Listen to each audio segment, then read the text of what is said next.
আসসালামু আলাইকুম। আমাদের এই যে নবীনগরের আজকের 6 তারিখের সিনারি সকালের দেখেন, ঢাকার নবীনগর থেকে সাভারের রাস্তা সিটি শহরের কিছু সংখ্যক লোকাল বাস ও দূরপাল্লা কিছু ছাড়ছে এই সিটি শহরের সামনে।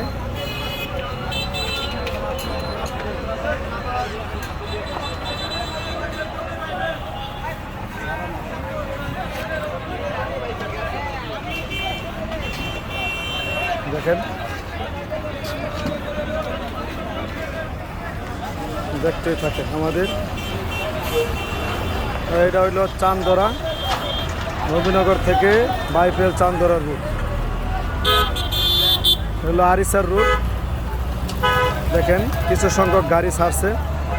ইনশাল্লাহ দেশ শান্ত হয়ে গেছে কিছুক্ষণের মধ্যেই। ইনশাল্লাহ আমাদের সমস্ত দুই পাল্লা বাস ও সব কিছু ছেড়ে দিবে ইনশাল্লাহ। সবাই আমরা দোয়া করি যেন আমাদের দেশটা শান্তি হলে ভালোভাবে চলার জন্য তৌফিক দান করুক আল্লাহ।